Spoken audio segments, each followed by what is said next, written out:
What's up? I got a bow review for you today. Before I get to it though, just a little bit of a story. So when I started traditional archery, I first went with a DOS.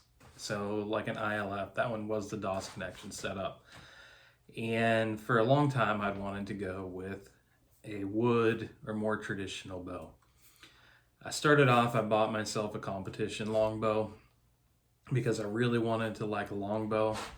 And that one was just a little too light in poundage for what I was wanting to do with it. So after that, I got myself an ASL longbow. And previously on my channel, you'll see I have a review of that. That was a Creek Walker Gator. Nothing against that bow whatsoever, but I sold it within a month because I just couldn't get fully comfortable with it. I always wanted to be a longbow person, but after those two longbows, I decided, that probably wasn't what I was going to be. I decided, I'm probably a recurve person. I must like recurves better. So me personally, I decided, let's take some time, look around, and I've been looking for a while. And I'm not somebody that really has a dream bow. Never had a dream bow. Never had a bucket list bow or anything like that. If I did, I would have placed an order for it. But I started looking around and I started talking to a guy named DiRuzza, who owns DiRuzza's Custom Bows.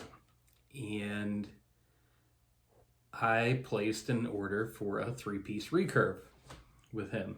Now, my friend Kenny, he also had placed an order for a 3-piece recurve right before that. So he was going to get his before mine.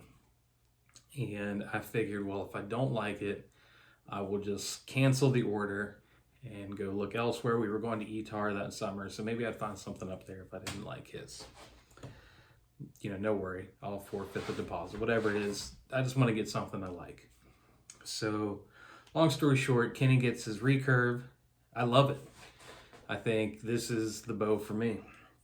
Super smooth, super well finished, shot fast, real fast actually. But fast forward, still going to ETAR, and if I find something I like better, I still plan on canceling the deposit I have. He can keep the deposit and I'll buy what I want.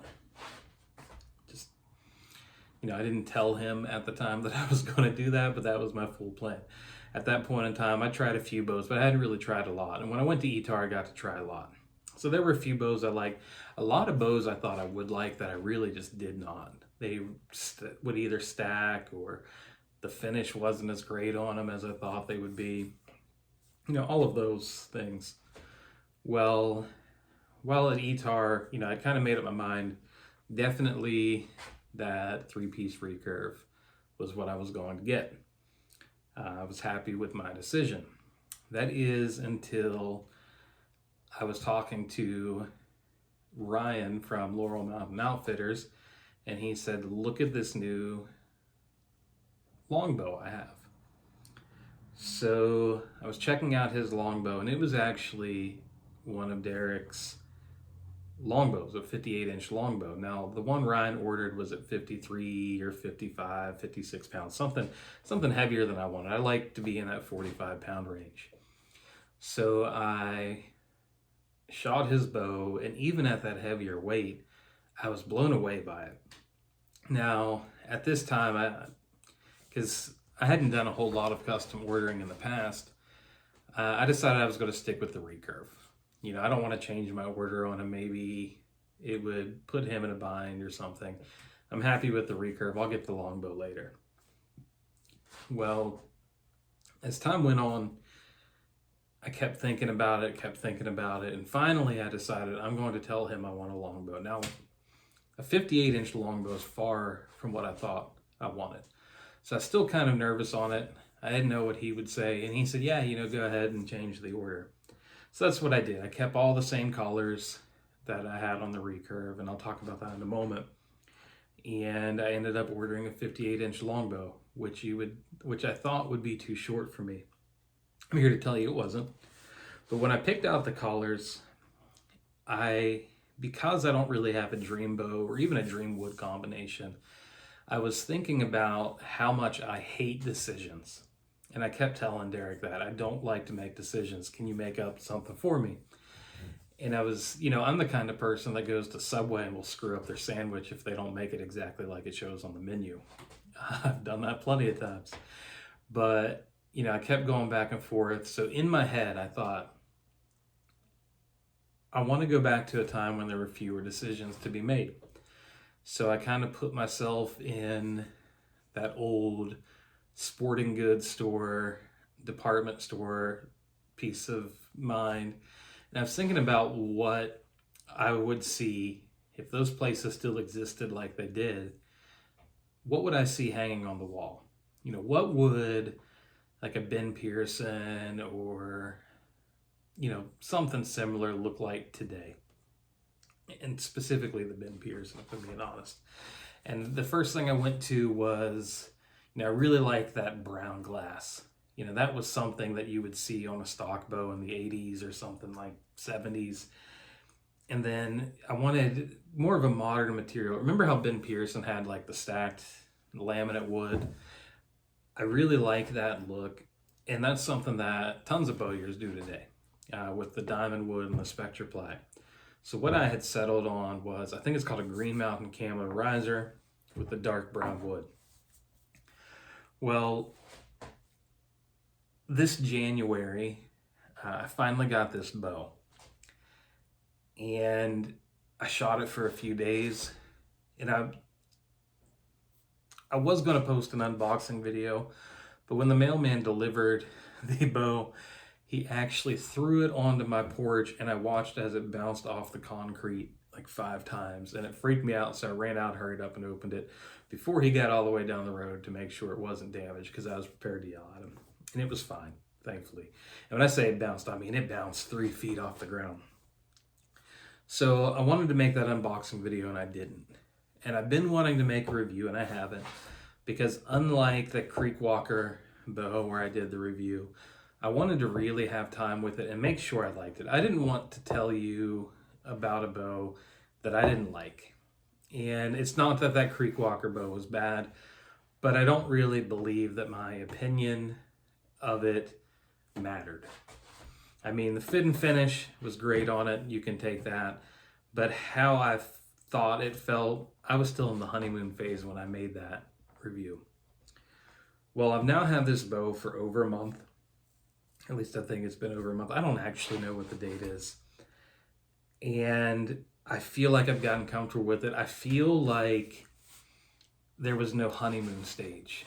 It just kind of fit me from the get-go. From the grip to the way it drew.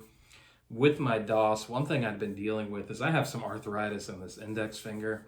And whenever I draw, even with it being a longer bow, I would get a lot of pain to where I could only take a couple of shots at a time.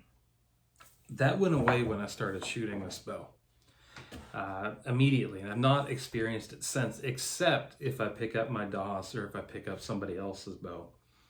And really, mostly that DOS. That DOS was really hard on my hands for whatever reason. So I'm in love with this bow. It's, like I said, I've never had a dream bow or a bucket list bow or anything like that, but this is probably as close as I could imagine to one being. When I got it, I wanted to find something I hated about it. I wanted to truly find something I hated about it. I wanted to find mistakes in it. I wanted to give Derek criticism. Obviously I want to give people feedback, whether it be positive or negative, but I couldn't find anything. Fit and finish was flawless. Flawless. I mean, it's not a high gloss finish where, you're going to see every little detail, but for what this is, it's flawless. Another thing I like that I want to mention, and why, maybe I went with him, is I was really looking for a bow that was a workhorse. I didn't want something super fancy. I wanted something that I throw my stuff around, and I wanted something that I felt like could take that abuse and not look like complete shit after abusing it. That's what I got with this. Now, to talk a little bit more about what I like about this bow, because I do want to give specifics. I mean, other than the collars, first and foremost, he did these caramel highlights, accents, that's the word I'm looking for. Underneath of the brown, we got some black up here. And one thing that I really hate to see is whenever a bowyer has these accents and they do these fades and they're uneven, they're not parallel with each other.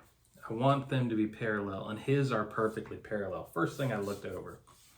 He also has the rounded off limb tip on the bottom and the more pointy limb tip on the top. That is something I like. That's actually something I was going to request, and I didn't want to make any special requests, and apparently he just does that. I don't know if he still does that, but he did that, and that's something I really like. Now, as far as the way this bow feels, it is 44 at 28 inches, which is what I requested. I requested 43 to 47. I told him I didn't care where he hit in between there. So he hit on the money. But I want to talk about the draw cycle a little bit. And I'm going to put a picture up here on the screen. So I'm going to start at 25 inches. At 25 inches, this bow draws 37.95 pounds. 26, it's 40.05. So that's a 2.1 pound increase from 25 to 26. Nothing crazy there. At 27, it's 42.45. So then we go up another 2.4 pounds, still under that 2.5. At 28, we're at 44.05. Now that is my draw length, and I am 28 inches on the dot. And it's a 1.6 pound increase. Now, of course, he knew my draw length on this, and I like to believe that he designed it so it didn't have any stack before my draw length. From 28 to 29, it goes up to 46.25 pounds, so another under 2.5. That's 2.2 pounds. And then from 29 to 30, it goes from 46.25 to 48.9. That's 2.65. So that is a little above that, 2.5. But what I'll tell you is I did draw back to 31. Now, I could not get consistent readings because it's really hard for me to draw back that far. But it was still right around the 2 to 2.5 pound mark. So it's not really a noticeable stack. And actually, my brother, who has a 30 and a half to 31 inch draw, he didn't notice any stack when he shot it either. So super smooth the whole way back. For me, it almost feels like maybe there's a little bit of let off like a recurve would. Not quite as recurvish, but a little bit. It's just smooth from the front to the back. On top of that smoothness, this bow is dead quiet. So the only sound that I initially got, and I can still replicate it a little bit by tapping on the limb, is just the sound of where everything is tightly glued up, and you got that harmonic, and it's not even harmonic as much as it is a resonance. With string silences on here, that went completely away, and I will honestly say this is the quietest bow I've ever shot. It was quieter than the ASL. Put a quiver on here, still quiet. I mean, even with that harmonic, without the string silences on here, my wife standing 6 feet from me said it wasn't loud. Like she couldn't, other than the actual arrow hitting the target, there was no distinct sound coming from this. And I agree with that. No hand shock. You don't really feel anything. It doesn't jump out of your hand. It really does want to hold there. And part of that, I think, is he has these bows just so well balanced. I mean, if you look, that's balanced right there on my finger. Now, he has made some changes to this riser since this one. Derek is the kind of person that if he can find a better way to do something, or if he can improve upon something, he will. Now, I'm going to post some pictures here of one of his most recent Wabash models next to mine. And what you'll see is, I believe the grip is a little bit shorter. And on top of that, the belly ramps, and I'll show that here in a minute, are now symmetrical. So the top and the bottom are now a little bit more symmetrical than they were with mine. Now, if you look at mine here, you will see this one's a little more gradual, and this one's a little more extreme. I don't know if you can quite tell. So now they're just super symmetrical, and you can see that in the picture that I just showed. So overall, I'm super happy with it. I'm going to take it outside and let you listen to me shoot it. Just recorded and forgot to hit record. I was just talking to nothing. But I want you to see it out here in natural light, just how nice that looks. One thing that I forgot to mention is that this bow is super, super, super lightweight. I got it about 1.5 pounds. So I mean, not the lightest in the world, but it's really good for somebody that likes to run a bow mounted quiver, or if you like a light bow. Now, some of his other models, actually I think all of his other models are heavier than this, and obviously with different wood choices, you know, you can make it heavier or lighter as you wish.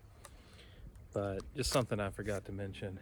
Now I'm going to shoot this out here. Now it's only 19 degrees, so I'm froze. I don't know if I can even hold on to the string. Also want to mention I forgot to bring out my tuned arrows.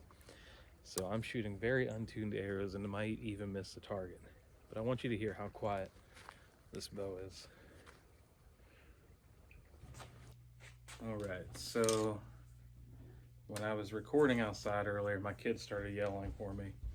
Never actually got to take a shot, and it got too dark outside, so I figured I'd bring it to my basement. Now I hung this up to kind of sound dampen a little bit, but I still have rafters and stuff in here. I just really want you to hear how quiet this bow is. Probably not the best representation. I put a little heavier field point on here too, so it's a little closer to tune. Let's go ahead and shoot one.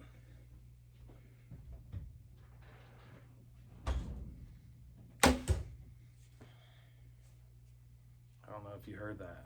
Let's do one more.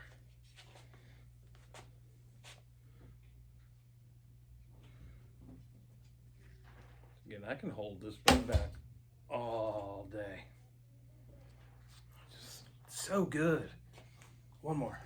Now I say I can hold it back all day, and it's probably worth mentioning it is only 44 pounds, but it just no hand shock.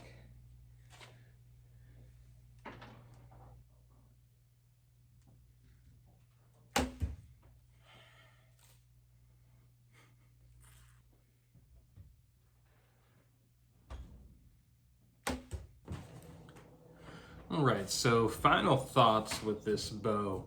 I have had a lot more time to shoot. It's actually been 2 or 3 weeks since I filmed those other parts.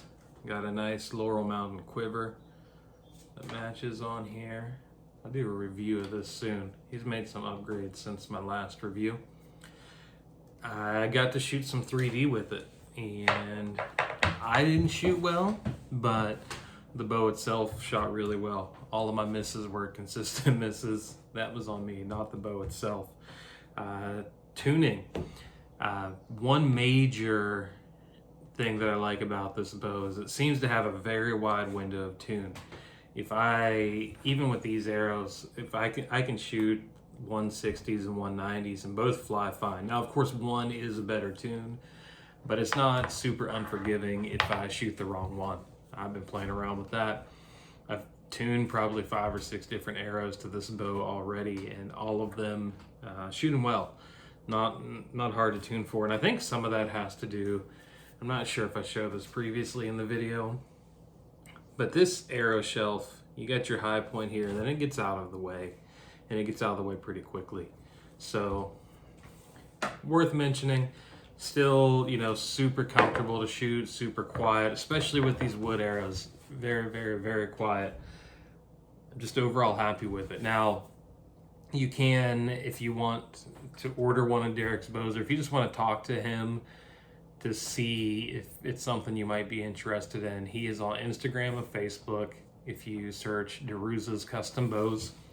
As well, he recently put an inquiry form on the Laurel Mountain Outfitters website, so you can actually submit your request for a custom bow from him directly there. And I have been told that as he gets stock bows, he will post them on the Laurel Mountain Outfitters website as well. It's super nice that you can go submit everything you want and get in contact with him that way if you're wanting to order one. Definitely recommend, if you are looking for a new bow, at least see what he has to offer. Maybe his bows aren't what you want, and that's fine. Everybody has different preferences, but I'm super happy with this one. Couldn't be happier, honestly. I was telling him just the other day, I think this is one of my forever bows. Now there's a few more different styles that I want, but I don't think I'll ever get rid of this one. As long as it's shooting, I'll keep shooting it. But that's all I have. Thank you for listening. If you have any questions for me specifically about this bow, I'll be more than happy to answer any questions you have about it. If you don't feel comfortable talking to him and you want a super upfront response about something, not saying that he's not upfront, but I will be more than transparent about any likes or dislikes. And right now, I don't really have any dislikes whatsoever. So